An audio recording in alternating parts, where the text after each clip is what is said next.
Okay, I was expecting you to just summon Craig, not, post something first and then summon Craig, especially something as unexpected as that. I mean, I guess that's in the holiday spirit. Yes. I was planning to say Happy Kwanzaa, but now it doesn't fit. Well, I think this might be going up in January, so. Happy Martin Luther King Day. Oh, shit, that is in January. No, wait, that's in February. What? I could have Really? No, wait, February is Black History. Fuck. Martin Luther King Day. January 20th. Yeah, see, I called So it. I knew it. you'd be early though, real early. Well, it's still Late the same January. month, but it's the same month, homie. Anyway, speaking of things that could never go right, we're covering RPG horror stories. Sadly, we don't have any of our own yet, unless if you count the Christmas episode, because I was horrible there. I mean, I probably wasn't helping either, being as I purposefully made sure to say everything, all information that I was getting in the worst possible way. We're in the stomach, boys. Or like the moment, like all those voices like ramp up and all I'm hearing is the word trespasser over and over. The land welcomes us. Or like dying, death, trespassing. We are expected. Yeah. Again, needless to say, I wasn't helping. Anyway, the stories we're doing are by Reddit user ElbacAgvon. Ooh, spooky name. I don't know what it means. I'm dying. Apparently, it's a curse that's invoking sickness upon you. All right, so we're starting with the link to his profile is going to be in the description. Yeah. For those of you who want to read along, and we're starting with the best worst game I've ever played. Mm-hmm. All right, this is going to be a long one, so we'll write the first session. If there's some interest, I'll do the other parts. Oh, this is a long one? It's a multi-part. I thought oh yeah, part 2, part 3, alright. Yeah. And then there's the cleric one. Yep. Shall we start? Yes, it's your line. Alright, this is going to be a long one, so God, fuck. It is probably the worst game I've ever played in all 16 years I played D&D 3.5. In fact, it is so bad some of the survivors still use that game as a reference on how not to run a game or for meme purposes. Nice. Oh, great. So it's going to be like my campaign of Monster of the Week. That thing is a meme, though. Yes. It's a meme that weirdly gets serious at times. Yeah. Because you have people who genuinely like to do roleplay every once in a while. If you haven't noticed, Tom is the one who, has instigated a lot of it. I think, like, most of the people earnestly love roleplay. Like, the only exception, in a way, and we've seen it in, like, other campaigns. So, not necessarily seems to be, like, Anthony in that. Yeah. But it seems mostly to be due to the fact that he, like, as a sidekick, he doesn't do much. Yeah. But, like, everyone, like, legitimately does roleplay in that, so. Yeah. Alright. It was a college game with a DM who I personally played with once and who had an ego the size of a Tarrasque. Is that big? Tarrasques are gargantuan size. They're basically the in-universe Godzilla equivalent. Oh, God. Although smaller than Godzilla. Well, for, actual combat purposes, Yeah, they're like the size of a... Like, they're typically portrayed as the size of a building, though sometimes they're shown as the size of a castle. Yeah. But yeah, okay, either way, that's big. Big ego, somehow bigger than mine. He gathered a group for his most epic game ever. Here's the party. A human druid, a half-elven bowfighter, a halfling barbarian, a dwarf paladin, a human sorcerer, a human warlock, me, an elven rogue. She joins later on. Here's a few key points to remember. Since I had a more advanced class, not from the player's handbook, I explained to the DM about what it was and had been very forthcoming about its strengths and weaknesses, and that the DM said that everything said during the game will be taken as in-game and can be used against us to avoid chatting. Okay, so Okay.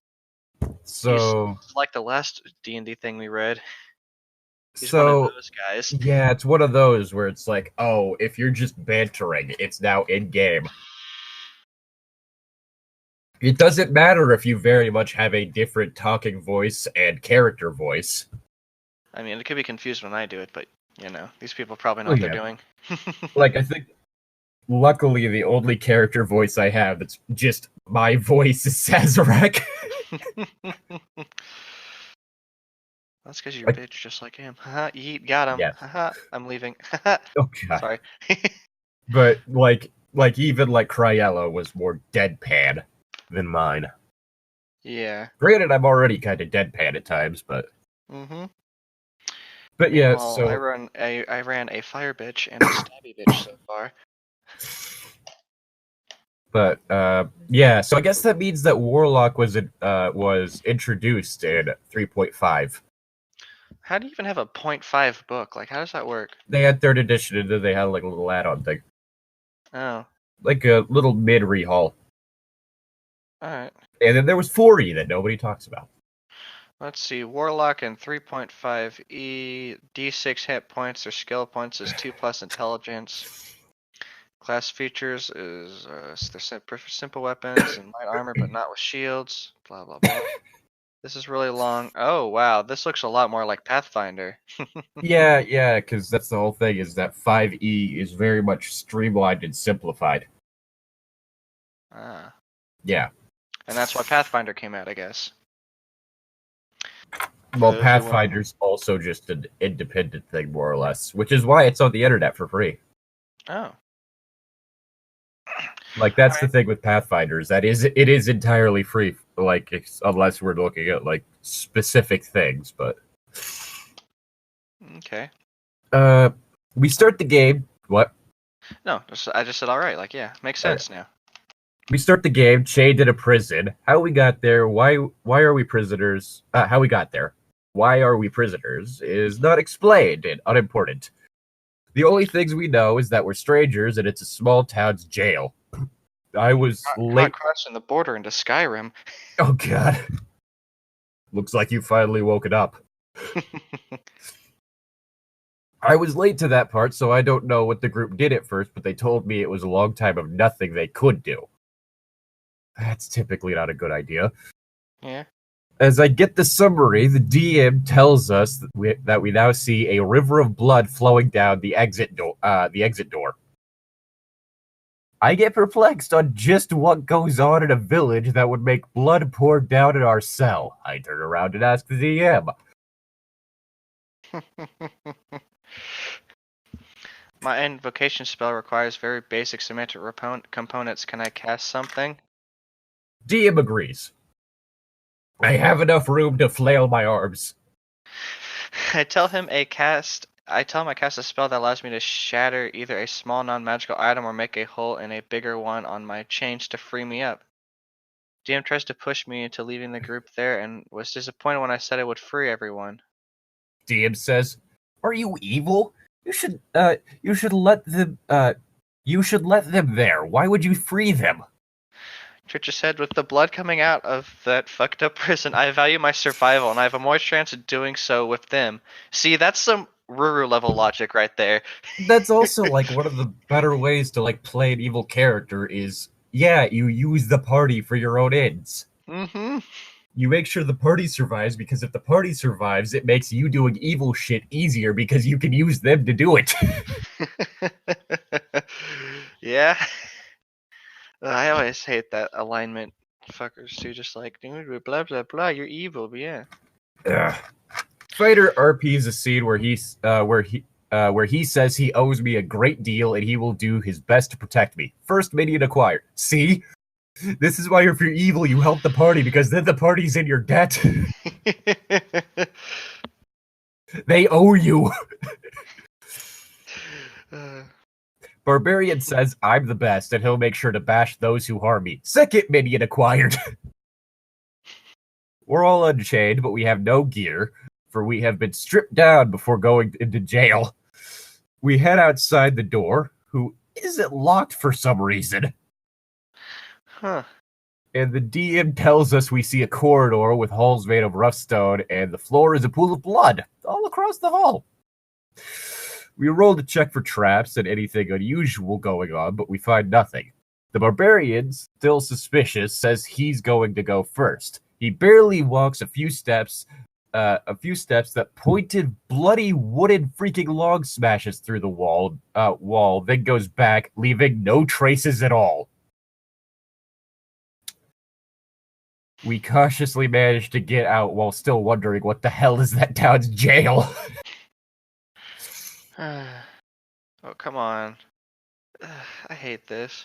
If you're That's, gonna do like a small town jail, you should make it a very incompetent one. Like, no offense to small towns or anything, but like, or at least just a standard jail that doesn't have fucking spike pits, like spike traps.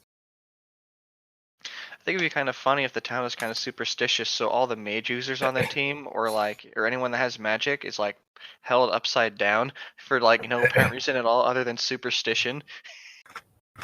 Well, like, if you're gonna turn it to where a small town prison is a meat grinder, then like what my thought would be is have it to where the small town has actually been taken over by a cult, and what's being called the prison is actually just a sacrifice building.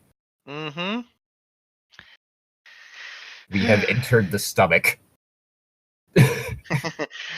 we just gets out that we get attacked by a horde barbarians.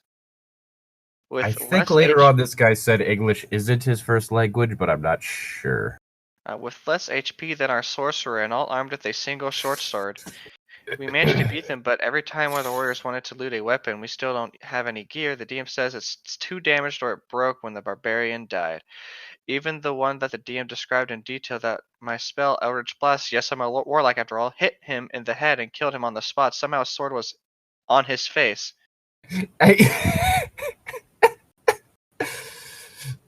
The weapons are all broken. But how? You hit him. But I aimed for his face. He has a sword for a nose. His sword was his nose. Yeah. The session kind of ended in a hurry, and the DM saying we left town for another one, and next game we have our gear that we bought will be in the next town. Update, part 2 is up. Yeet. Yeet.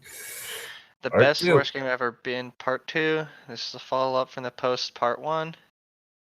This will be about the second session we played of that game. Here's a little summary of what was said / what happened before it started. We leveled up, level 2.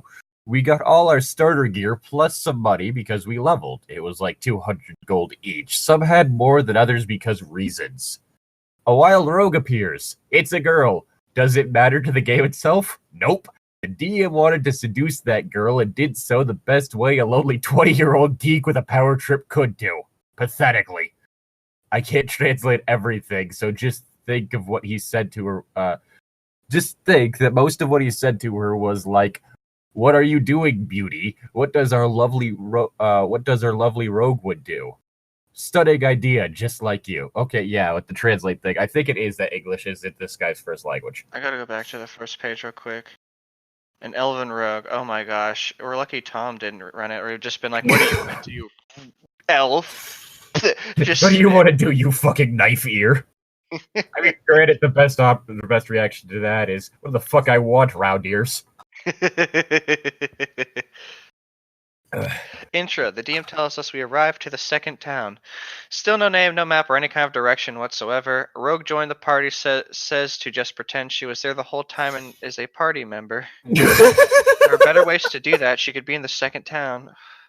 Or, like, you could have ran into her in the woods. Well, yeah, it is an elf. You ran to the woods. She tried to steal something from you, but she noticed that y'all were, like, pretty much almost naked. Oh, God. It's just like, wow, what happened to you guys? And then she tried to steal something else. Ooh. My heart. Aw. Oh, God. We get a glimpse of what the story is supposed to be. Villages in the area gets raided by barbarians. Authorities don't give a fuck. Last village might have gotten attacked because we were there, so the tribe has a grudge with us and we were prisoners in the area. Apparently, our characters are amnesiac because no one knows why.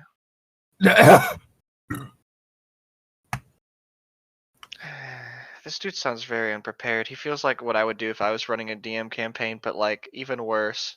I was about to say, like, because even for like the monster of every other week, I'm going to put it out there right now. I always feel like I am underprepared. Mm-hmm.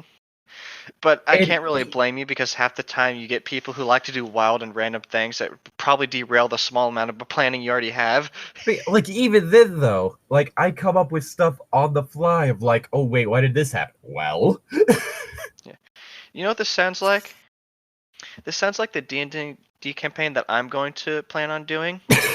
Because instead of having everything planned out, I'm trying to do a randomized island adventure. So every time they go to a new island, I have to figure out the lore like on the spot because I don't know what it is until I roll it.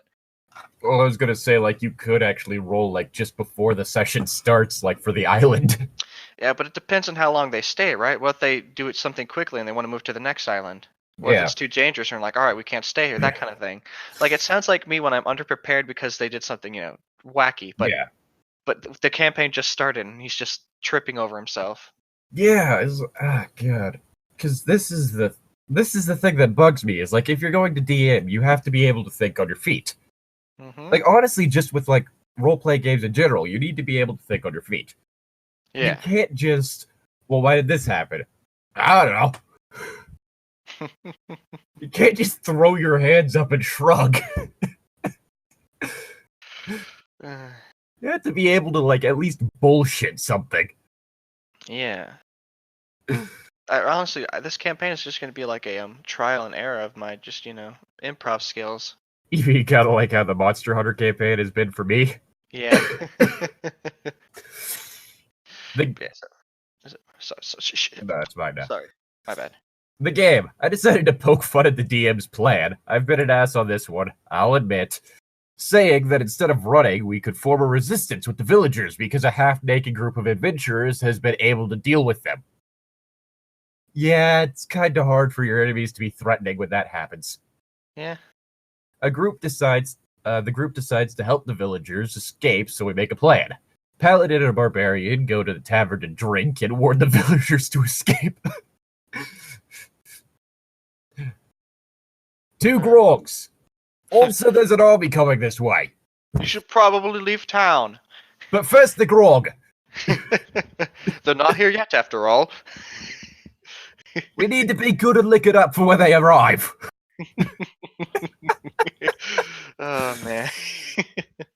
Fighter goes to the barracks to warn the guards. Druid and Sorcerer warns the villagers, while I go to find any kind of leader to explain the situation. Rogue gets to be the first to act and says, I'm going to the tavern and I'll pickpocket everybody there.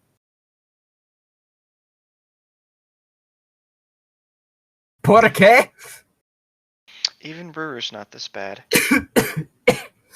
Ruru will have like fits where she needs to pickpocket, but she only does it to like 1 or 2 people. She's not stupid enough to do it through every person. Hell, honestly, one of the things I distinctly remember is just that you grabbed some money off the table while I was dancing on it. Mm-hmm.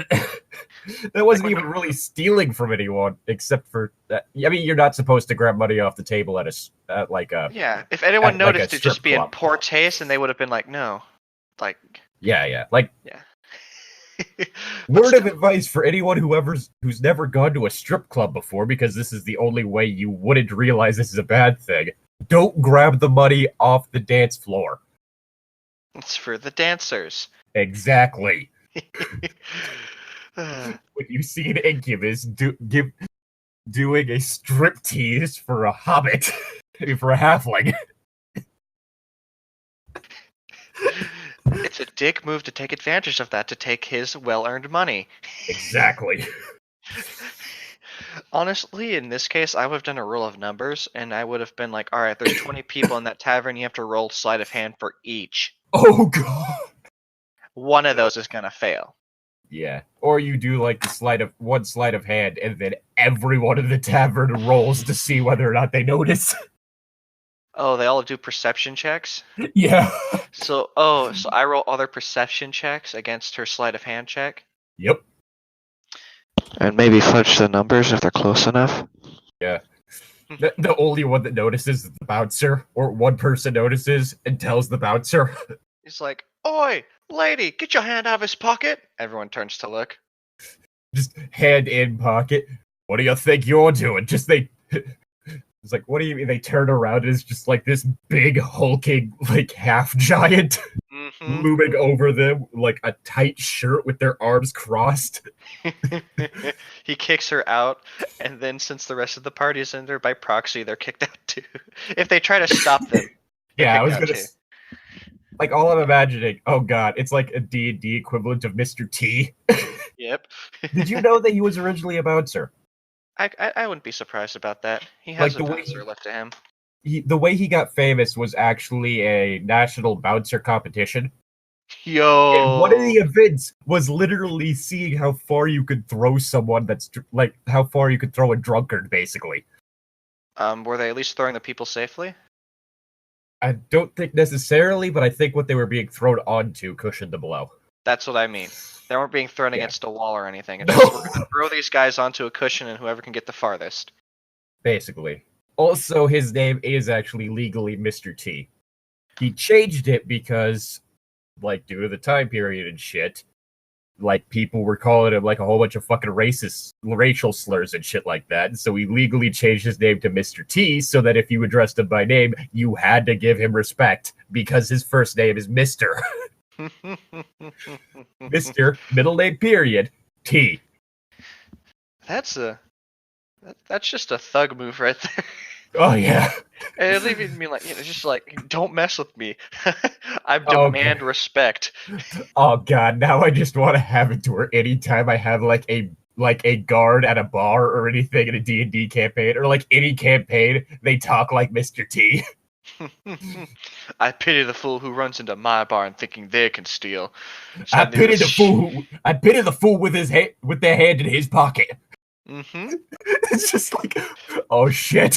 Just thump, thump, thump. Just slowly write down that he's got like the bar fight or whatever thing, like, feet, so that he can he doesn't even need a weapon. He just punches this person in the face. He's got that and can automatically grapple too because of it.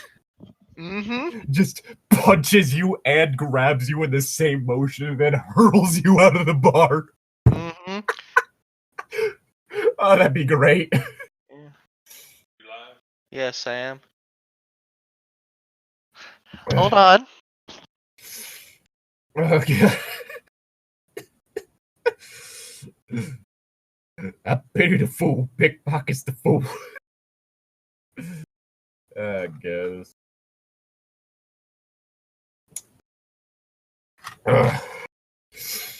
Oh, jeez.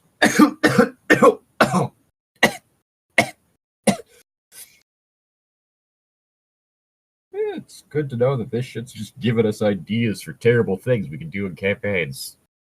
By which I don't mean this kind of terrible, but instead things that are just bad ideas. But still great. It's just the best thing to do. Guess I'm just gonna keep going forward while he's away. Paladin replies, maybe that's not a good idea. You might get caught, and we'll have issues if I'm the one catching you. Rogue, I don't care. DM, okay, so you use your wits and your charm to masterfully pick the pockets of everybody there. You get 400. Drew interrupts. Shouldn't she be rolling to see if she succeeds? Isn't it unfair that nobody there can do spot checks? Are you back? Yeah, my dad literally asked if I was alive and then proceeded to ask me if I wanted food anyways. Yeah, and then DM getting annoyed. I said she succeeds. She did it. Oh, and she gets the gold from the Paladin and the Barbarian as well.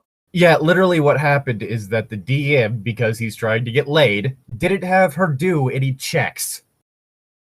I'd immediately just stand up and walk away from that table. It's not worth it.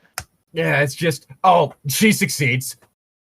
If she succeeds, watch me roll to, leave this table. Oh, nat 20. Yeet. Goodbye.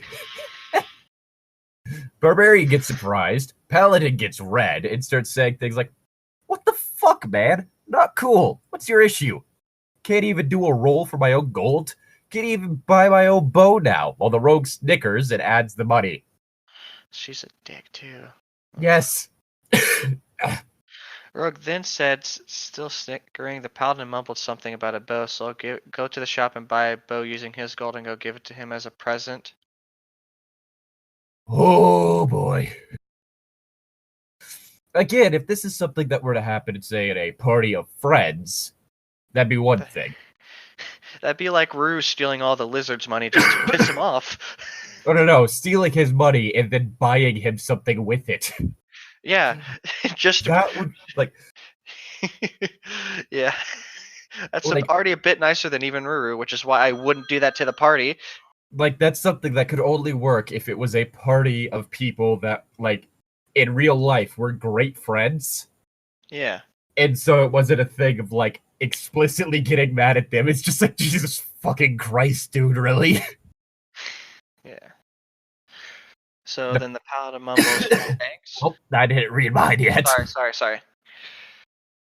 The DM says with a big smile, "So, Paladin, the rogue comes to you with a gift. Remember, you don't know she took your gold. What do? I know what to do. That's a bit weird. Thanks for getting the bow, but I was trying to buy one myself. I assume the paladin's more of a neutral, like a good character, right? Oh, He's like a good character, so he'd probably like reach over, like, maybe tries to pay them for it. Maybe I can reimburse you. Yeah, it's like, oh, I can't Where's just my accept money? this for nothing. Let me pay you better. Wait, what the fuck? Yeah, then the rogue would be like, somebody took my gold. He wouldn't know who took his gold, but he'd still be mad about it, you know? Using my talents for deduction. I will say that is one of the things that I feel kind of bad about, is the fact that I was just immediately catching on to like things that were going on in the holiday special. It's like, shit, my character has -1 intelligence. That's just what happened.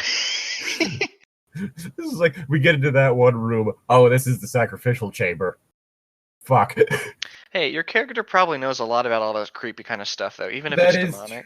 That is true. Like, the way I was phrasing it was trying to make sure that it wasn't just automatically knows, but more just gets a really unsettling gist. Mm-hmm. Maybe dark gods are whispering. Maybe the dark gods have higher intelligence than them and are just whispering help to them. Yeah, so it's more of a whole thing of, we have entered the stomach. Or they want us to enter the maw. It is time. The entire time, Orchard's just like, this is normal. This is a normal thing humans do. It's fine. It is time to be eaten. That was the one thing they didn't like, because, they're bite-sized. Just all the shit I had that character say. Alright, so, let's see, is it Road then said, or is it DM says? No, Paladin mumbled. Wow, I skipped ahead a while. Yes. Paladin mumbles, yeah, thanks. Rogue laughs. DM smiles at the rogue and says, "Wow, you so got him. Getting him a gift with his own gold. You're such a great rogue." I hope that's said sarcastically. Probably not. He's trying to get laid. Eh. And unlike some people, he probably doesn't think that wit helps with that sort of shit. Sometimes. I mean, you can make him laugh, but he's not really doing anything funny. He's just so long as you're witty, and so long as what you're doing isn't a put down. That should also be a whole a thing to like remember. Don't insult the person you're trying to fuck unless they have confirmed the fact that they are a masochist and they want you to insult them. Even then, I don't think I could do it. As much as I like insulting people, it's just I can't do it like that. Ugh. I'd feel even more uncomfortable if they started moaning when I did it. It's just, I don't Listen here, you fuck. Listen, I'm good at being a light annoyance, but being actually mean, that's above my pay grade. I mean, I could probably, get them in the mood, but I couldn't bring them to climax. Oh god, it's just nothing but edging. Oh god, that sounds terrible. Anyway, with all Yeah. that wasted time, you guys didn't get ready. The horde is here. What do you?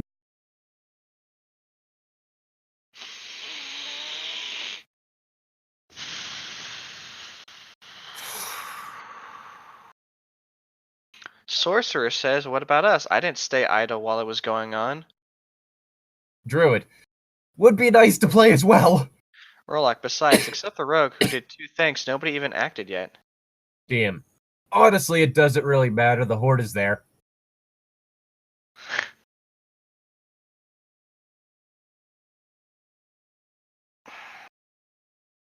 He's being that guy.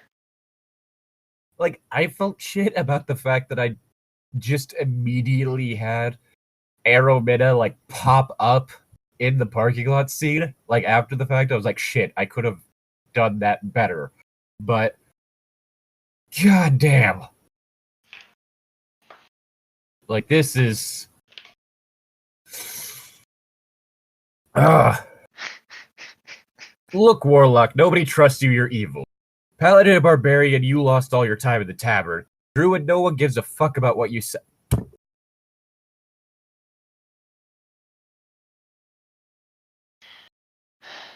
Fucking kidding me? You're not supposed to make me look great by example. Fucking hell. Just make a new group without those 2 assholes in it. That line right there just legitimately pisses me off. Nobody gives a fuck what you said. Listen, unless the people in the town are established races, so it's like, not their race, I could get it. But no. Oh, God. We haven't established that, Yeah, this is just the DM being a dick. Mm-hmm. Fighter, the guards laugh at you. Sorcerer, you at least managed to get convincing so people start to leave their place as the barbarian arrives. I hope he means that plural. It's just one big barbarian. Yeah, mega barbarian. Oh shit, an insinuation. I'll be honest, there's a small blank here, but we basically left the town with the villagers following a trail in the woods. It was supposed to be quite a dense forest, will be important later. Suddenly, roast eggs, I'll hide in the shadows. DM, perfect. Nobody can see you besides who you want to. Lol, I don't want the group to see me. DM, the rogue suddenly vanishes as you can't find her. What do? Barbarian? Well? Warlock interrupted him. We keep moving. DM and rogue? What? Warlock, if we're being chased by murderous barbarians, I don't have time to babysit. All I know is that she's not here, so if she went somewhere else, it's on her own. She knew the risks. Damn.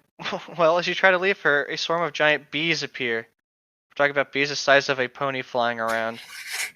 I still love that. We keep moving. You want to try this shit in the life or death situation? Fuck you. Honestly, same. Yeah. That'd be like me trying to have Ruru try to steal something from someone when we're in a life or death situation. Yes. She hasn't done that. The only time she technically did that was when the danger was established to be far away and not chasing them. Or if I were to have Sazerac try to do anything that wasn't the biggest threat in the room during a fight. Mm-hmm. I know that there's a giant orc smashing through your house right now, but you want to go on a date? You say to the lady and cowering behind the shelf. Seriously, at least seduce the thing that's going on a rampage. He busts down the door. You immediately turn around. Whoa, you're pretty strong, aren't you? Maybe you can bend me up. Hey, big boy.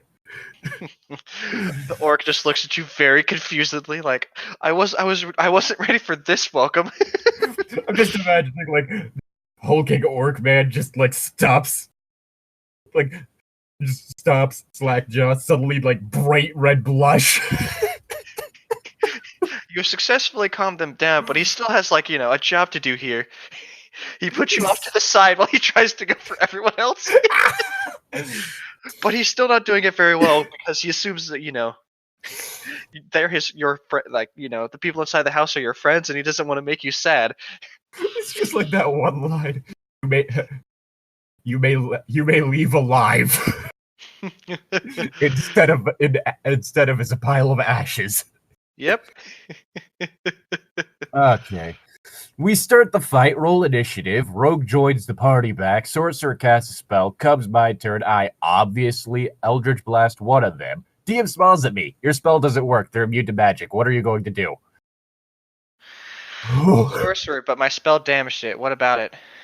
DM, oh yeah, didn't think about that. Your spell is wasted too. Complaints ensued, ultimately fight continued. Next round, DM looks at me and asks what I'll do, and I tell him, well, you said they're immune to magic, so there's nothing I can do to them. But nothing says I can't use magic to do something around them. I used my shadow application on the trees to make them fall down. That's not a bad idea. Jesus Christ. Every time my dad sneezes, it sounds like he's yelling, oh shit. Bless you. Do trolls need blessings? I'm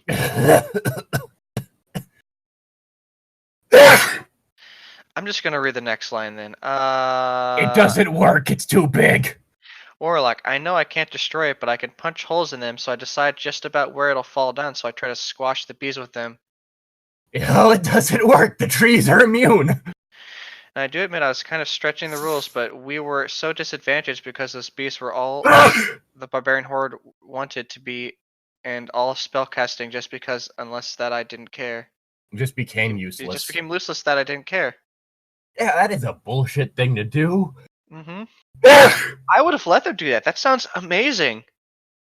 Yeah. I mean, the force was dense, so what might have happened is, like, you know, the trees fell over, yeah, but, you know, they kind of got knocked around by all the dense, you know, around them.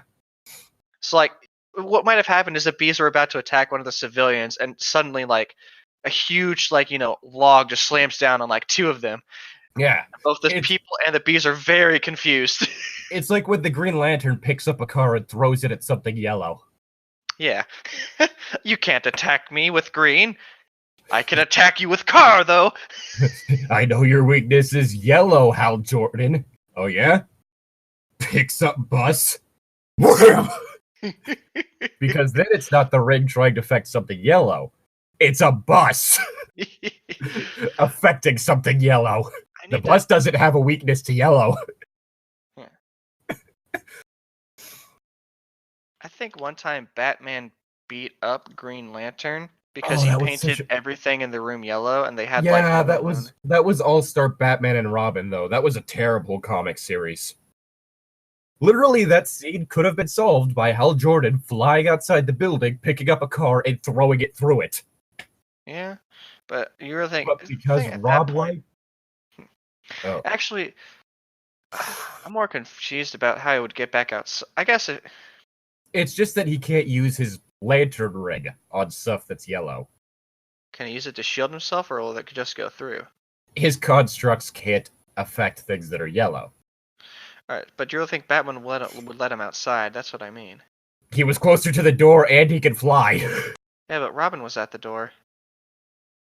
Robin is a child.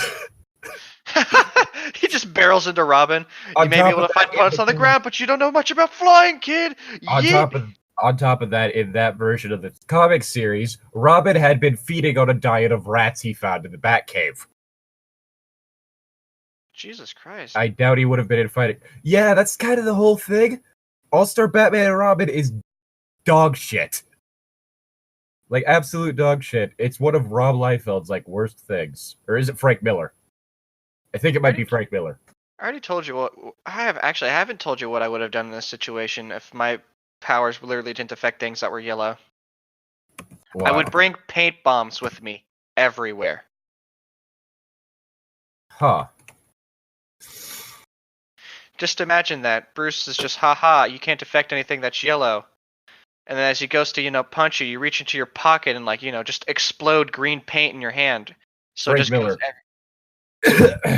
Sorry. So it just explodes in his hand. It gets part of Batman, so you can at least affect that one part of Batman. Well, like, the whole thing is that if you pay attention, in that scene, he's also painted his own teeth yellow, apparently. Yeah. Like, the entire thing is so fucking stupid. But yeah, it's Frank Miller, which this is the same comic in which Batman calls Robin retarded. Wow. because he doesn't like the name Batmobile. This is the same comic in which the Joker just says, "I'm not that funny." Somebody Off, was Frank. yeah, somebody was talking about something. Like someone was going through this and being who they wanted it to be, pretty much, right? Like they're talking all the match that they didn't like about the series. I know that Linkara went over it. Yeah. But that's not us, and we're supposed to be talking about really really bad. No, this isn't shitty fan fiction. These are just kind of shitty people. Weird stories you could find online. Yeah. I believe that is the official tagline I gave it. Yeah, you said the pre. What happened afterwards was a slugfest. Bees were overturned, and the only person who didn't seem to have a handicap was the rogue, or overtuned. Special mention to the Druid's Eagle, who got a few crits and stole the spotlight, and I mean in a good way. It overshadowed the shenanigans going on. The fight ended with us being in the middle of the forest, far away from the trail, for some reasons. And the villagers / raid suddenly didn't seem to hold any significance. Rogue grab a dart, snickers, and says, he, I'm going to backstab y'all with it.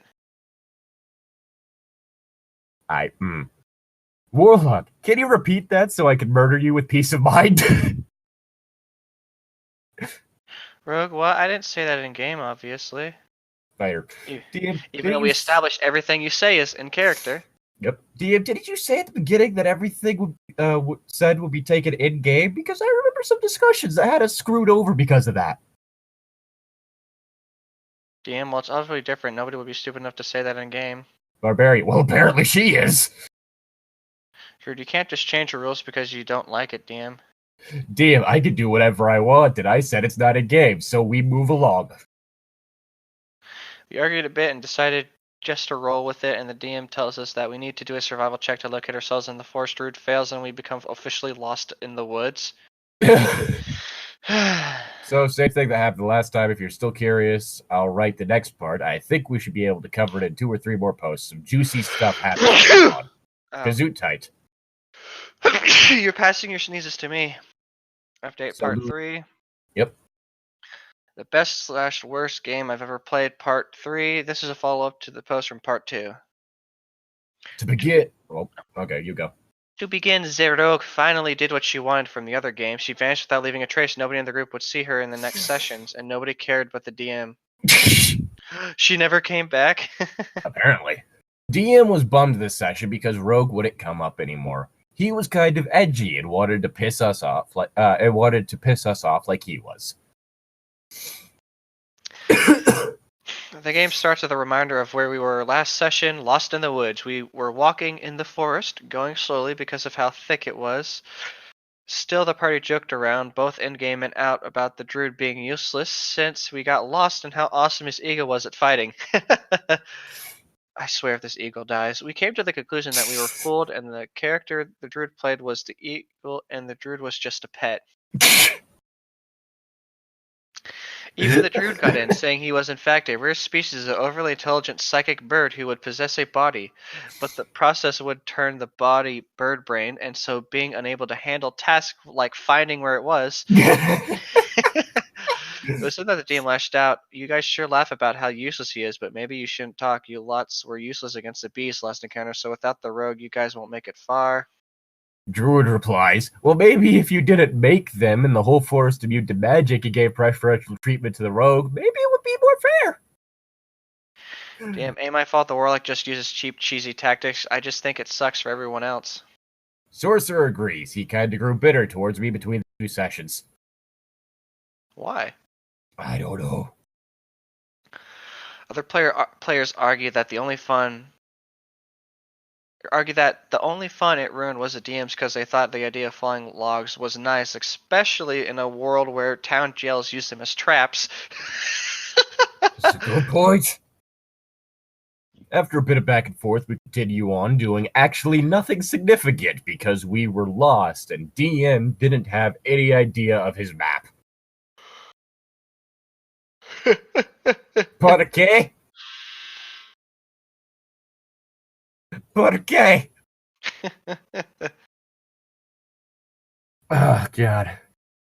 So we were to wander around until he says otherwise. After a bit, DM says, "Oh, everybody make a will check." We roll and we all get good to decent rolls. DM laughs. Ha ha ha ha ha ha ha. You guys realize that a fairy put an illusion on you and you're not where you think you are. You got fucked. Warlock. So, we were lost in the woods, and now we're lost somewhere else in the woods. Is that it? Doesn't sound too bad to me. Barbarian and fighter snickers. Paladin replies, wait, shouldn't we have had our check when the spell was cast to see if we resist? Druid interrupts. No. But what it does mean is that since we are somewhere else, and I know that, I should be able to make a second survival roll because everything changed. Right, DM? DM reluctantly agrees. Druid rolls a 20. Druid, so where are we now, DM? DM explains that the druid now know where we are and the location of nearby villages so we can head wherever we want. We go to the village north because the invisible hand of the quest told us so. Until the DM says, so you guys find a patch of land in the middle of the woods. As you walk right in, you guys get caught in my trap. Haha, bet you didn't see that coming. Your feet sinks into the ground and... Fighter, so what you're saying is we saw a suspicious area and no one investigated at all because? Druid, yeah, I would have kind of checked since, it's unusual. Barbarian, or I would have went first since I'm good enough with traps and I'm tough. Or like, yeah, I would have let him. No need to risk myself for nothing. I ain't in a hurry. Yeah, no, you guys did not investigate. How?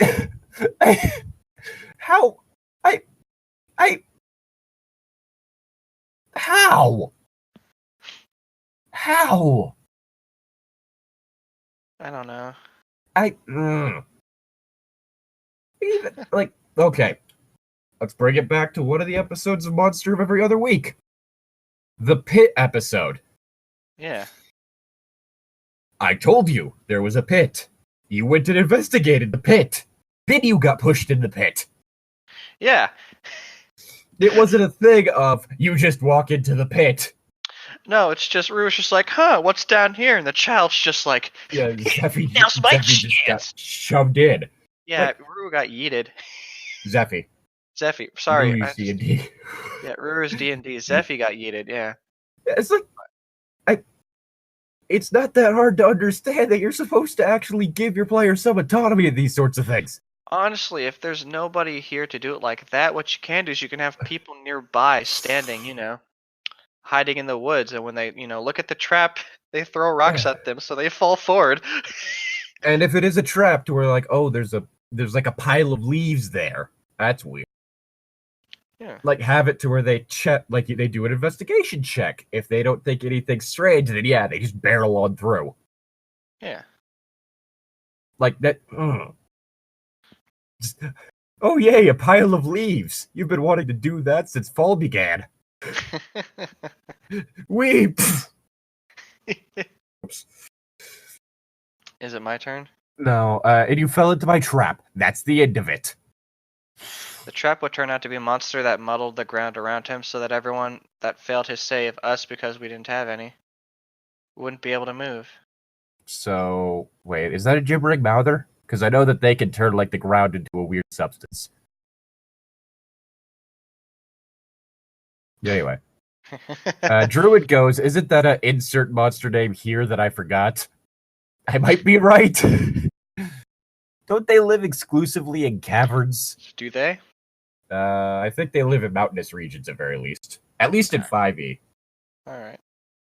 Because the whole thing is I looked them up because I found that class that was like a mouther that managed to gain sentience. Like regain sentience. Oh. I remember you talking about that. Yeah. Maybe at some point I'll play that one. Please don't eat people. They have to. Alright, so is it my line? Yeah. Yeah, and this one is in the woods. He also has a bigger radius of effect. Deal with it. Oh my god. Druid, Okay, that's good. DM, you should read your monsters. They can't move either in their muddled ground. DM, okay, so Druid, we won. We have ranged attacks and it can't do anything. we did the fight and won easily. Turns out everybody had a ranged weapon. The paladin thanked the rogue for that, and the barbarian was in reach once I gave him my staff. I was too cheap to buy a real weapon. We continued walking until the DM said night is near and we should camp/eat. We find a good spot thanks to the druid, and the group splits. We stay at the camp. Paladin goes hunting. Sorcerer says he'll join him. Paladin said he doesn't need help. Sorcerer says he'll go anyway. That's how about I do anyway. Here's what happens on our side. Fighter RP is making a bow for Barbarian using his skills in fletching. I talk to my minions and slowly gather wood and set up my tent. Barbarian and Druid helps making the camp. Meanwhile, in How Not to Hunt 101, Paladin and Sorcerer finds a wild boar. Paladin tries to hogtie the boar, fumbles. Paladin gets the boar but isn't strong enough due to the fumble and ends up disarmed, being dragged by the boar because his foot was in the room. Sorcerer wakes up, runs to grab Paladin's sword. Paladin asks to have his sword back. Sorcerer throws Paladin's sword at the boar willingly. Ends up fumbling as well. Sword gets stuck in the boar without causing much damage. Paladin finally gets free as the boar runs away with his sword. That's going to become a legendary boar in the future. You just have a boar with a sword sticking out of it going through the woods wrecking shit.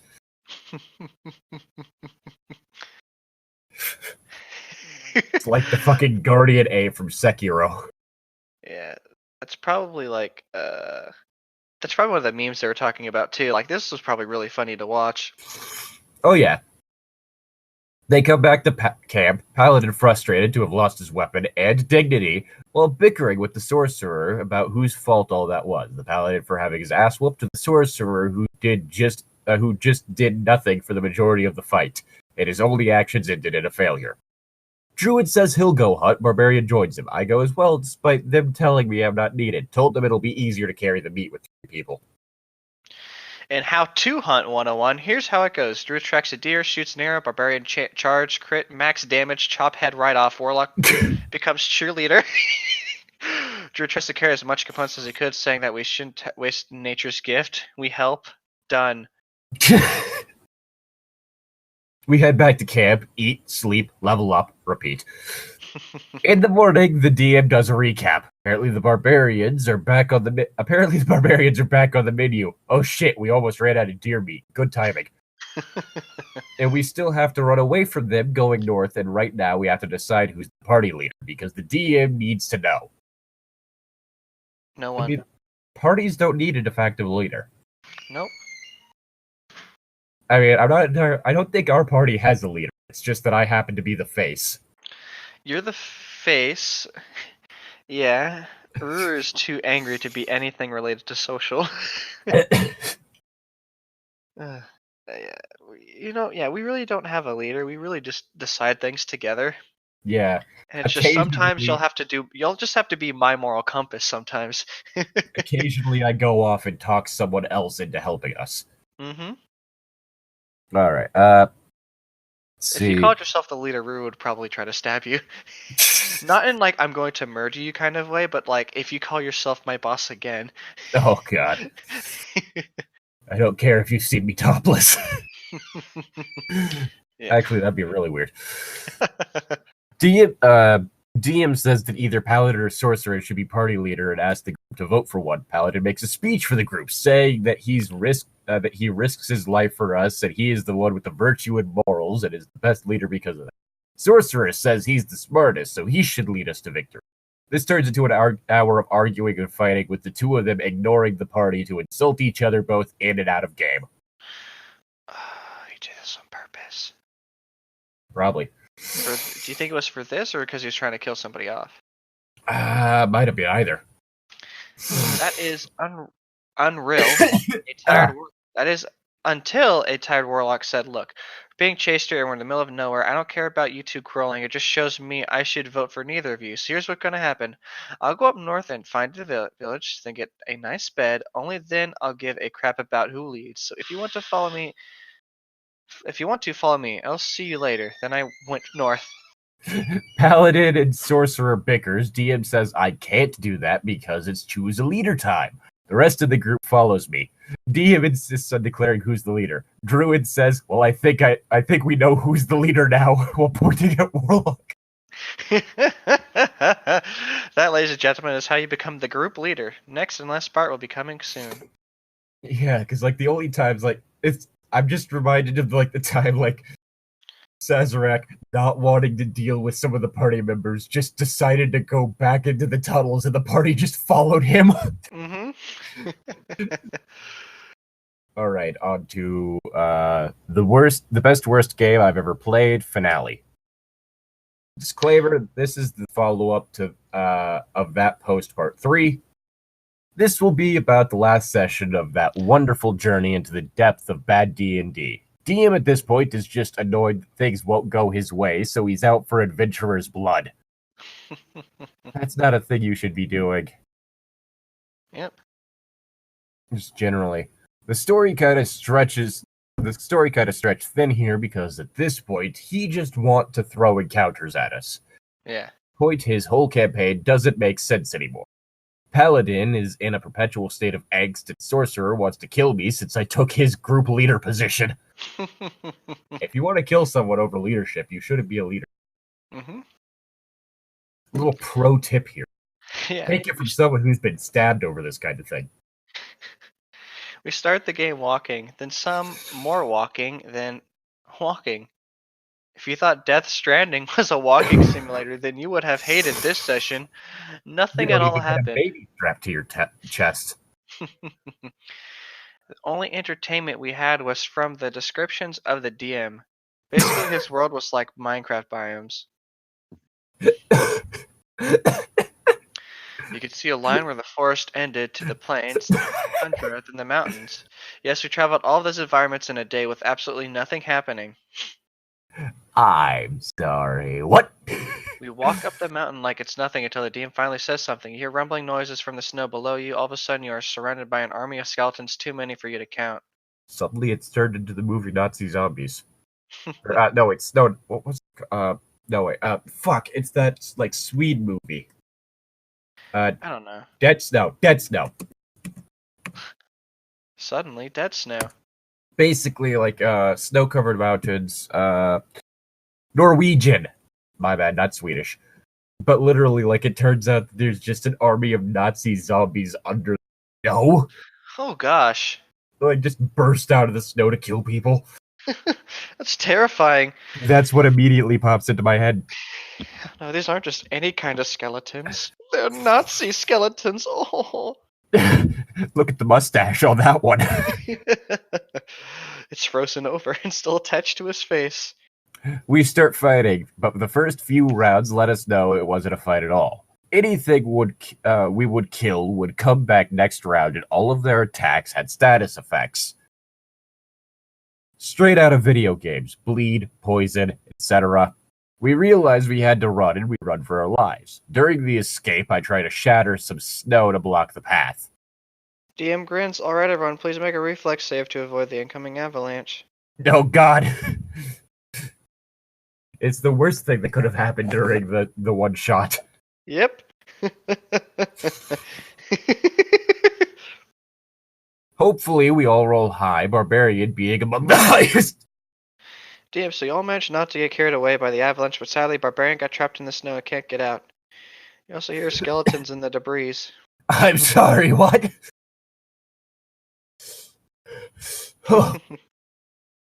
We argue that the Barbarian had a godly save. DM replies it's because he's too small. Then you should have had him roll with disadvantage. Yep. We try to help him while the DM tries really hard to make us abandon him. Little pro tip, you can't really force a party to do something. Mm-hmm. You try to make something seem like the only option, they're going to go for every option other than that out of spite. So when I ran my Monster of the Week campaign the other week, Yeah. they made a small map for them. Yeah. Their idea was to split up. Oh I God. kind of looked at them and I said, that's not really a good idea. I wasn't planning for that, but if that's what y'all want to do, go ahead. Oh God. And that's how two of them, since they split up into groups of two, since there were six, two of them walked into a room with 12 skeletons and the final boss skeleton. It's kind of like the Nurse Silo situation in the Monster Hunter campaign. Mm-hmm. I wasn't expecting anyone to pick a fight with the Nurse Silo that was only really there for flavor. It was a CR6 while you guys were supposed to be dealing with CR4s. Mm-hmm. But you did. Yep. Because someone is apparently a Monster Hunter murder hobo. I was not ready for Anthony's character to do that. I don't think anyone was. Mm-hmm. I was trying to save you. I was already... I can't do Bjorn's voice. Mm-hmm. I was already saved. I was fine. Well, the fact that the entire party just don't do that ever again. And then he went to town on that thing, like, I'm a strong monster hunter. I will surpass my retainer. Honestly, I just threw in the possibility of daddy issues, and it kind of just, like, you guys just kind of rolled with it. Yeah. I was just like, okay, how can I do this? You kind of resembles your retainer a bit. And then you guys got walloped by a sick Great Jagras. Yeah, we used all of our good rolls for the first part. Apparently. Oh, God. Oh. DM tried to instigate more chaos, saying that if a warlock didn't cause the avalanche, he wouldn't die. He was surrounded by skeletons that couldn't be defeated. He would have died. We get him out. He's weak, frozen, and about to die. We carry him, and we finally find a town in the gale between the mountains. We get him healed, barter some goods, gather information. We learn that a powerful necromancer terrorizes the area from his mage tower and block the exit to the nearest kingdom with an army of indestructible skeletons. The group stays at the end. There's a detail I forgot to mention, which will become very important. The paladin hid his gold underneath. He's a dwarf, like a necklace. He slept, drank, showered. I guess I never saw him shower with it. When he wake up in the morning, his purse is gone and his beard is cut off. No perception rolled from any party members. We had a shared room. Oh, sorry, my bad. Yeah, sorry. we had a shared room. Again, if you're going to have something like that ability, you need to have it to where there's also a chance of them catching them. Yeah. Like the whole thing where it turns out that Ezrakul was, before you guys actually met her, was like hanging out in Arlo's motel room. I had it to where there was a chance of him noticing it by waking up in his sleep. He doesn't, but Grenade did, right? Grenade noticed and didn't say anything. I think that was the most hilarious part of that entire campaign. Was just that day was just Grenade, just like, it's not important. I gotta tell him. Yeah. And everyone else kind of be like, what? This sets Paladin in a rampage. He casts Detect Evil and starts murdering anything that gets tagged as evil, and trust me, DM had a weird idea of what is evil. Merchant sells a bit higher than he should. Evil. Prostitutes. Highway to hell, baby. Someone in a bad mood? You bet he's being brought to the slaughterhouse. Fucking hell, DM. To be honest, Paladin didn't murder that many people, but it was all for stupid, innocuous reasons. Believe me, being a prostitute does not make you evil. Suddenly, someone addressed us from farther in the village. It was the worst caricature of a villain I've seen so far. Necromancer, how dare you kill my skeletons? Paladin detects evil, then says, "Who the hell are you?" I'm the necromancer that terrorized this area, and I've come to get vengeance for my dead skeletons. Apparently, is that what I'm doing? Yep, that's what I'm doing. Warlock, so we don't have to go through your army get to your tower to kill you? Isn't coming here stupid? Shut up! No one hurts my minions and stays unpunished. Who is this, Giovanni Patel? Definitely ain't Skeletor, that's for sure. Yeah. Not enough sexy dancing. Necromancer starts attacking. Thing is, Necromancer isn't playing D&D. He's playing Diablo 2 in D&D. I'm sorry, what? He has all the spells of the Necromancer from that game. Infinite casting, and cast every time someone plays. Basically casts walls of bones to block lines of sight and shoots through them whilst meleeing the paladin. He does all this while insulting us. Thing is, after a bit, it wasn't us as characters, but as the player. Dean had trouble with his emotions, just poured his anger, semi in character, semi in person. The paladin survived the onslaught for a while, thanks to healing potion of the druid. Out of nowhere, the paladin gets rocks thrown at him. The brother of the prostitute he killed tries to avenge his sister while the village is in panic. Paladin still survives. Dude, I know you want revenge, but this is a bad time. Killed my sister. There are bigger problems. The DM just burst out. How many HP do you have left, Paladin, huh? Paladin replies he's about half thanks to a 2-ton of healing. DM, no, you're dead. You're fucking dead right now, fucker. You're dead, and you turned into a ghoul. Paladin, how the fuck am I dead? I'm still at half HP. What the fuck is your problem, man? I told you you're dead. I don't give a fuck about your HP. I want to turn your character into a ghoul, and now he's one because I fucking said so. Everyone just quits the table. Boy. I thank them. Thank you. Tell the barbarian if we managed to get the keys. DM was the supervisor of the RPG student club. I could try to make a game. Then I go to class. I go out from class, and Paladin was waiting for me. He tells me he's in for my game, whatever that is. I tell him it's not certain yet. He tells me that it is because he can't stand DM and has and DM as a DM. No, the DM as a DM no more. Every member but Sorcerer asked me to do it. Sorcerer says he's out. To ease things out, I made a game with the same party and DM as a player. Okay, part of it was vengeance. The game was hilarious even though it lasted only one session. DM tried to bully his way into the game and failed so hard that I still use his character as a joke boss and quote some of his bullshit to this day. I might do a smaller post with those fuckeries later on. DM link to the game I made with the DM as a player. Alright. And that's I steal the cleric's weapon and do the harikuri. What's the harikuri? Japanese. Oh, the suicide thing. Okay. Yeah. Okay. Seppuku is the one where you cut your guts out and then someone else chops off your head. Harikuri is just the one where you cut your guts out. Yeah. And that was done because of the fact that the Japanese back then believed that the soul was kept in the bowels. Yeah, that little weird thing. Yeah, so basically, in order to make sure the soul could escape the body, you needed to cut your guts open. Oof. Yep. So this post is kind of a bonus round to the previous story I told. See this. But it stands on its own. I hope it'll be horrifying enough for you guys. A little background for those starting with this. I played a game at my school a while ago. D&D made the worst game I ever played in all the time I played D&D. It is my go-to example on how to make RPGs sucks.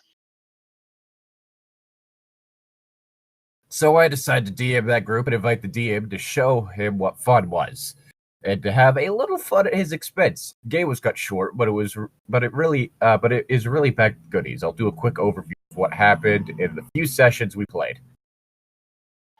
Setting and rules. It is a homemade setting, low to no magic, only some areas had magic. Any alignment, the only thing I don't accept is player griefing. The big bad evil guy is a world-eating monster who essentially vomits parasites in fresh worlds that transform the world into the biomass that the creature lives off. That's terrifying.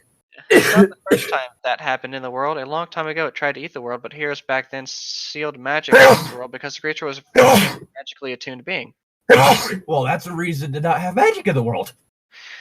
People who lived near the seals started to be able to use magic as the seals were poorly maintained and started to wear off, and that's why the creature came back. Player would be infected with said parasite and get bonuses and abilities, but the more they use it, the more corrupted they got, until they became mind slave of the creature. Players would get some special ways to fight that corruption along the story, with one being very early on to justify them not returning as fast as everyone else.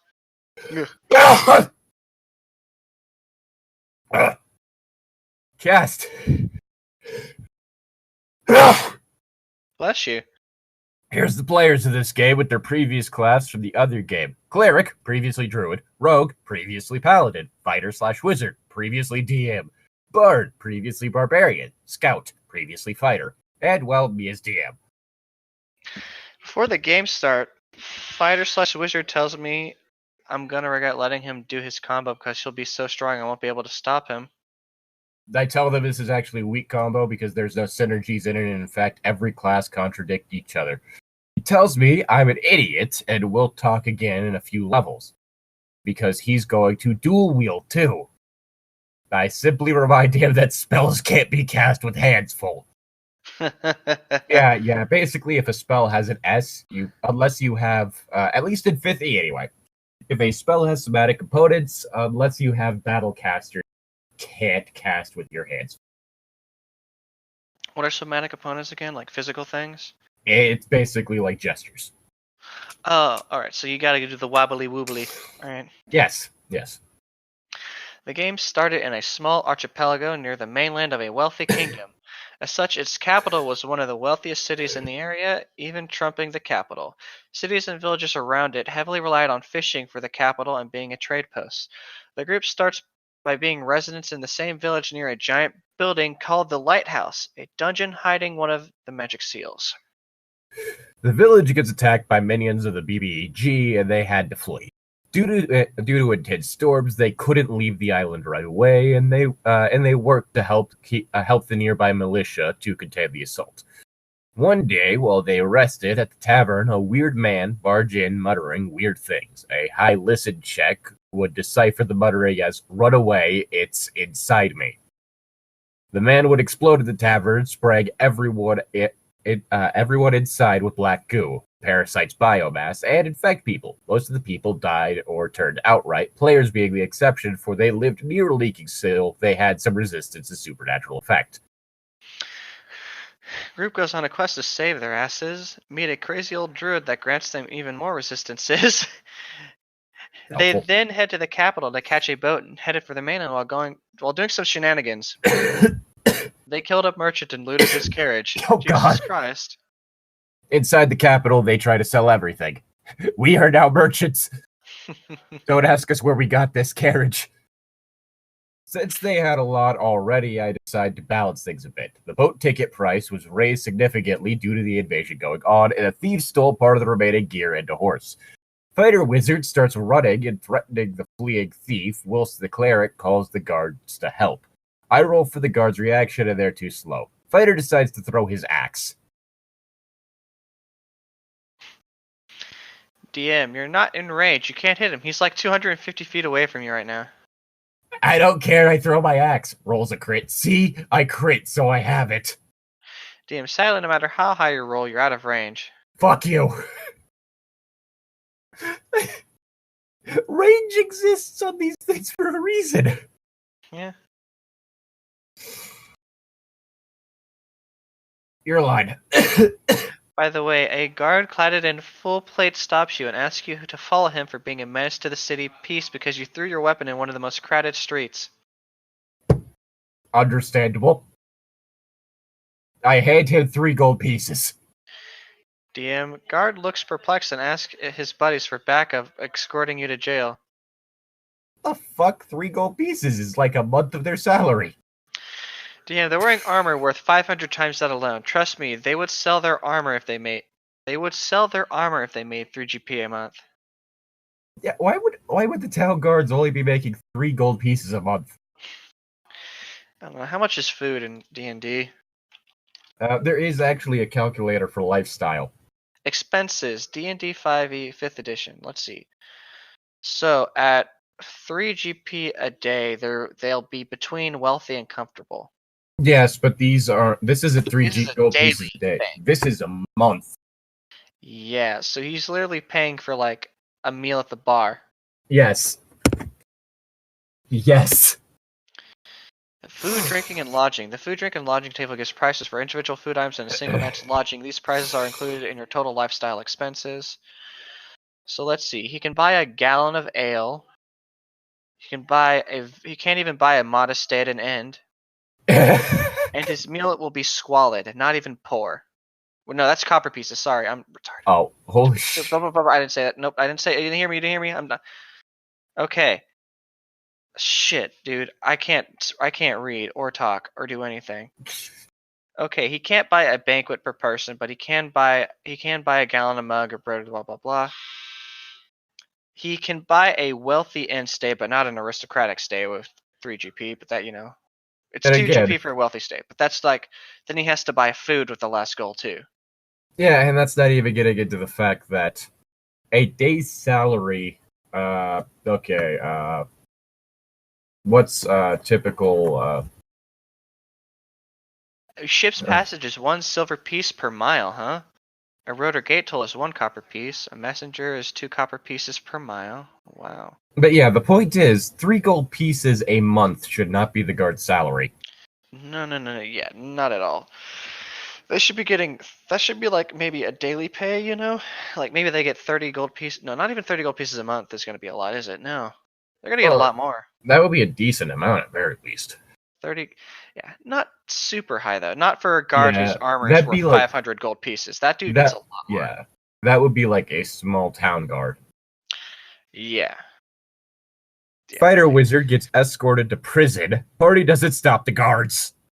That's hilarious. Now, this is the part where I was the asshole. In prison, the Watcher was arrogant. He kept counting Fighter Wizard's money and making comments like, only 3 GP? With such wealth, maybe I should do the cheapskate tax. Party comes in to negotiate way to bribe Fighter Wizard out. After a hefty sum, the guard let him out. Fighter Wizard, unarmed and unarmored, tries to jump the Watcher. Cleric says, moron, we just had you out, then bashes Fighter Wizard. Oh, God. After paying another fee, they have him out, unconscious.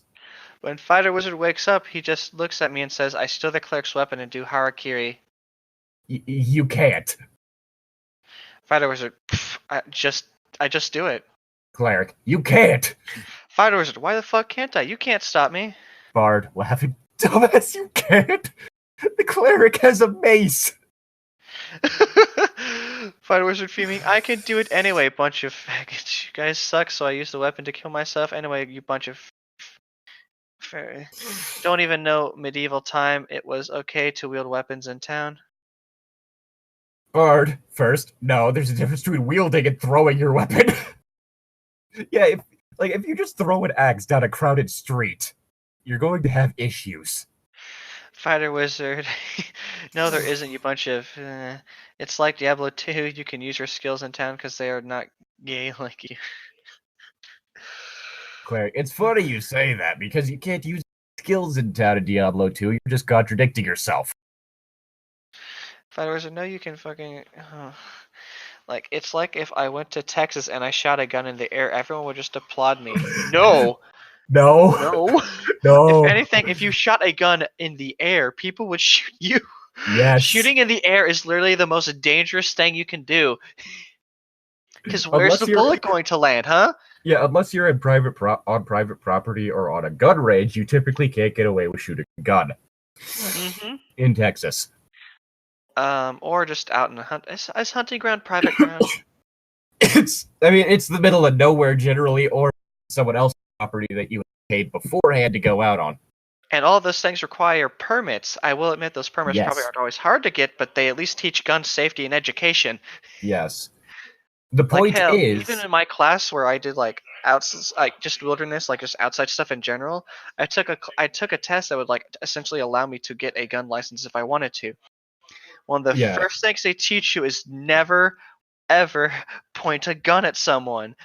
Or in the air. Well, they don't teach you the air thing, but that is an important. Well, that's because a proper way to hold your gun is towards the air, so you don't shoot anyone. Towards the air or pointed away from people's feet. Yeah, and even then, it's never straight up. It's like, you angle it in some angle.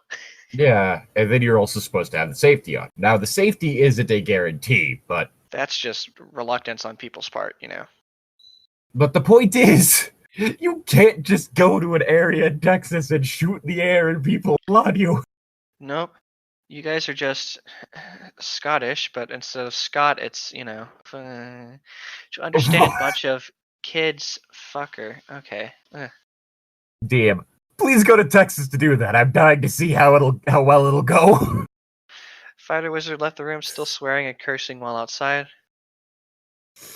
From now on, if my group's idle long enough, a vaguely humanoid monster appears throwing axes at them while muttering, "Fags, you bunch of fags."